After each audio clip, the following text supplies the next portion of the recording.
Hi, I'm going to be talking about living near Cambridge, my memories of my youthful years in the 1970s.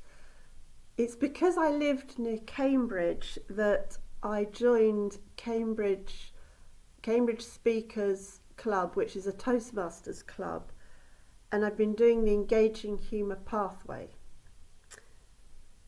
Cambridge is a town with what you call town and gown, and my family were what you call town. In fact, we're not only town, but we were actually village, which is one step lower. My dad worked at the audiovisual aids unit, and many of you will probably have heard of the Babbage Lecture Theatre. He was actually working in a tiny hot room full of projectors at the top of the Babbage Lecture Theatre in the 1970s. He worked with an Indian assistant who was very keen on cricket, and he used to say they were knocking them down like sardines. And his family became very friendly with my mum and dad, so we often saw them for different events. There was also a tea lady. She could have been called Joyce, maybe, something like that. And my dad gave her some very curious advice. He said that if you wore your jumper one way on one week and then back to front on the following week, the elbows wouldn't wear out. Now, I don't know about her anatomy, but it seemed like very strange advice, and not good advice to take at all. My dad used to go to work in his Wartburg. This was an Eastern German car with a two-stroke engine that burnt oil. So every time he started it up, there was just fumes everywhere because it was burning oil, and it was also backfiring quite often. Not only that, it was bright orange. My mum also worked in Cambridge later on. She was a self-employed chiropodist, and she had a little room above the co-op on Mill Road. I know that Cambridge Speakers now meets at a venue in Mill Road near the co-op, but this was not the same co-op. My mum worked above the old co-op on Mill Road, and she sorted out the feet of what she called her old ducks. My mum prided herself on looking a bit like Wendy Craig in the sitcom Butterflies. Yeah, she sort of managed to have her hair the same colour and everything, and maybe some sort of a similar situation. But my dad, I would really bill him as Leonard Rossiter in Rising Damp, and I'm going to tell you why. My dad had a long old black Mac.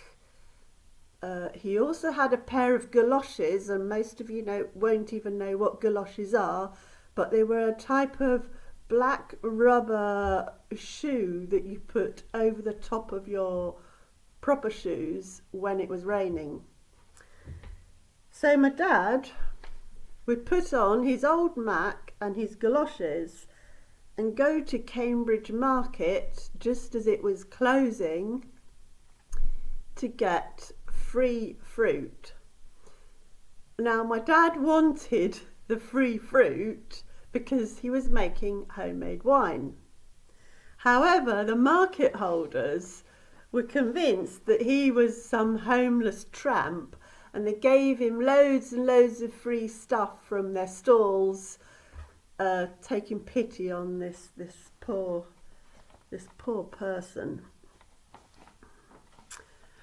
At the time, in the late 1970s, I was aged 17.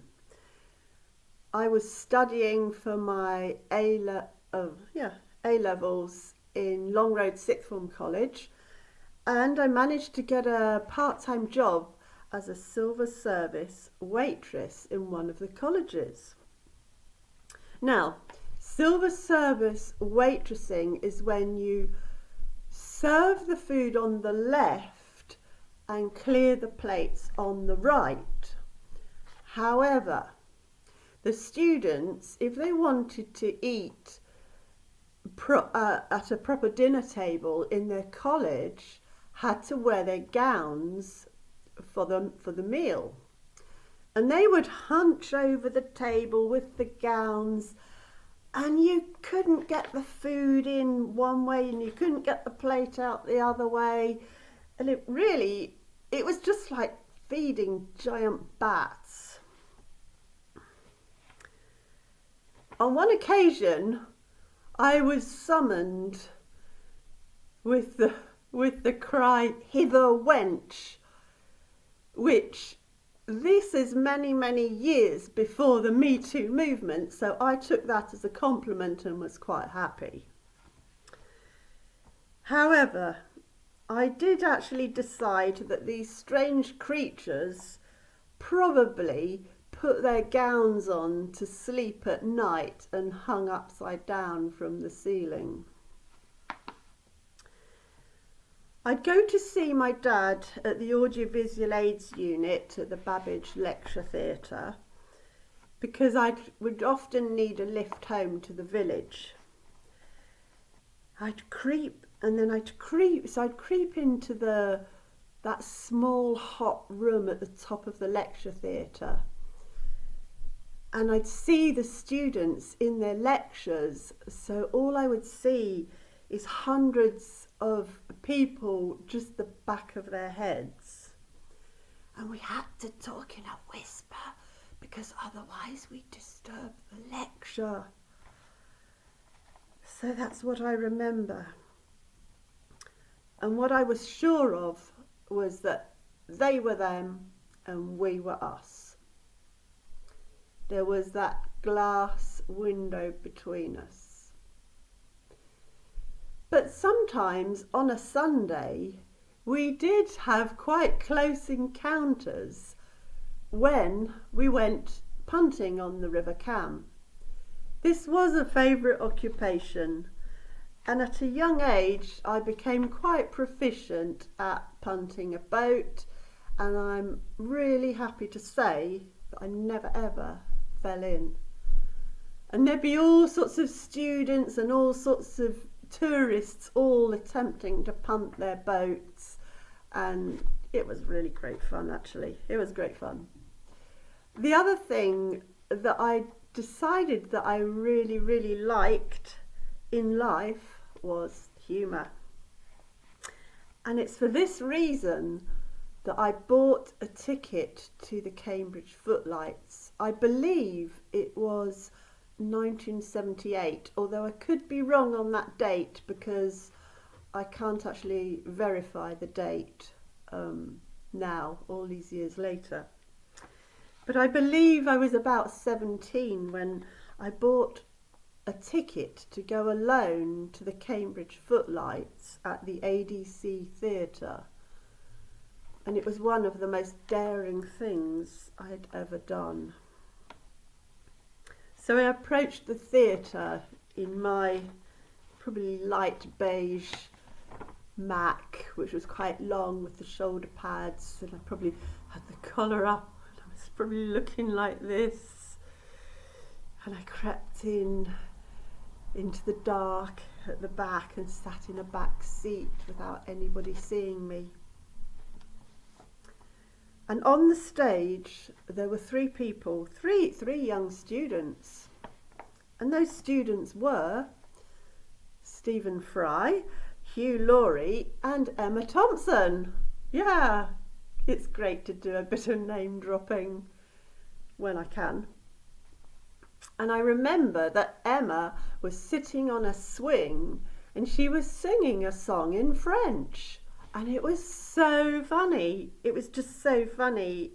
I just really got it, and everybody was laughing. It was fantastic. I was just in such awe of these people.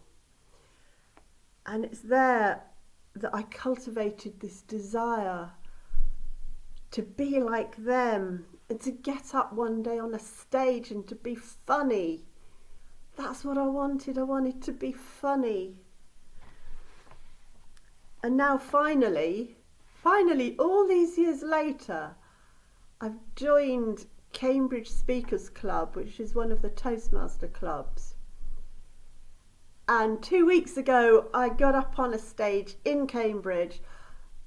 I was actually not particularly funny on this occasion, but I did get up on a stage in Cambridge and I did some public speaking. I had 18 minutes for me to speak, and it was fantastic.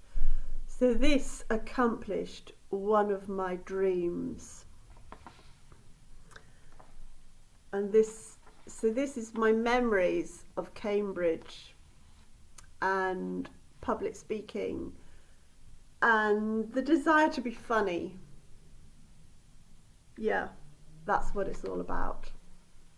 Thank you.